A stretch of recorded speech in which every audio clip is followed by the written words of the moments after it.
बिस्मिल्लाहिर्रहमानिर्रहीम अस्सलाम वालेकुम व्यूअर्स, हाज़िर एक न्यू वीडियो में एक न्यू रेमेडी के साथ। आज की रेमेडी का बुनियादी जो इलायची कलां, इसलिए रेमेडी बयान करने से पहले इसका मुख्तसरन तारफ़ आपके सामने पेश करूंगा। इलायची खूर्द की तरह इलायची कलां भी एक पहाड़ी पौधे का फल है। पौधे की ऊंचाई अमूमन 2 से 3 हाथ तक होती है। इलायची कलां के बीज यानी जड़ अदरक के पौधे की तरह गिरादार होती है। इसके पत्तों की वजह और साख बिल्कुल नार के पत्तों की सी होती है। बकौल हकीम अब्दुल हमीद साहब, इलायची कलां के पत्ते ज्वार के पत्तों की तरह होते हैं। पत्तों का रंग सफ़ेद होता है। लंबाई 1.5 के करीब और चौड़ाई 3 या 4 इंच की होती है। इलायची कलां के फूल अमूमन ज़ेरी हिस्सा में लगते हैं। फूल छोटा सा और सुर्खी माइल होता है। साख्त और वज़े के एतबार से बिल्कुल बाकला के फूल का सा होता है। इलायची कलां का फल फूल की जगह पर लगते हैं। अमूमन उंगली के पोर के बराबर होता है। बाद फल छोटे और बड़े भी होते हैं। छिलका एक आतक मजबूत रंगत में खाकी होता है, जिसकी लंबाई के रुख में चक्कर और धारियाँ पाई जाती हैं। फल बखूबी पुख्त होने पर खुद ब खुद फट जाता है। बीजों की रंगत भी खाकी होती है। वजन में दाना हरमल के बराबर होते हैं और सह पहलू माइल ब गोलाई होते हैं। अगर ताज़ा बीज को फोड़ा जाए तो इसमें से एक किस्म की चीप शीरीन रतूबत निकलती है, मगर खुश्क होने के बाद ज़ाहिल हो जाती है। इलायची की दवाई तासीर 2 साल तक महफूज और कायम रह सकती है।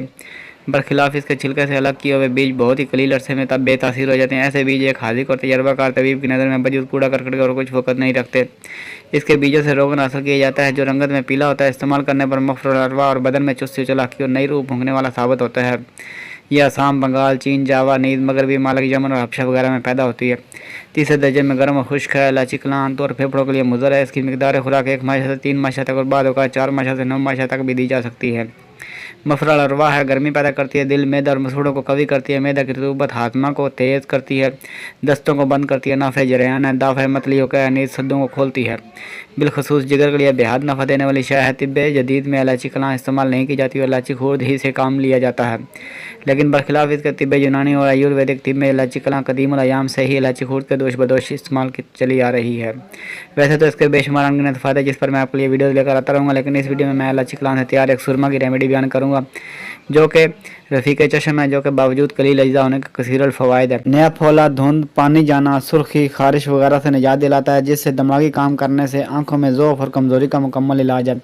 दाना इलायची कलां उम्दा 1 तोला, सुरमा अस्फ़हानी 1 तोला। हर 2 अदविया को एक नाक घिसने वाले खरल में डालकर ज़ोरदार हाथों से 10 रोज़ तक खरल करें और शीशी में संभाल रखें। हर 2 वक्त सुबह और शाम 2-2 सलाई अल्लाह पाक का नाम लेकर आंखों में लगाया करें। इसके मुतवातिर इस्तेमाल से नया फोला, धुंध, पानी जाना, सुर्खी, खारिश वगैरह दूर होकर अल्लाह पाक के फजल करम से नज़र तेज़ हो जाती है। और एक कमाल दर्जे की सिफ़त यह है कि अगर तंदुरुस्त हजरात इसका इस्तेमाल करते रहें तो रमदे चशम से महफूज रहेंगे। दिमागी काम करने से आंखों में ज़ौफ़ और कमज़ोरी लाक नहीं होती, बल्कि आहिस्ता आहिस्ता ज़ौफ़ बज़ारत वगैरह दूर हो जाते हैं। गर्ज है कि आंखों के लिए असीर सिर्फ इंजन है। अब तक के लिए इतना ही, मिलते हैं नेक्स्ट वीडियो में एक न्यू रेमेडी के साथ। वीडियो अच्छी लगे तो लाइक कीजिए, शेयर कीजिए और हमारे चैनल को सब्सक्राइब कर दीजिए और साथ लगे बेल आइकन को प्रेस कर दीजिए, ताकि हर आने वाली वीडियो आप तक बर वक्त पहुँचती रहे। आपका बहुत बहुत शुक्रिया।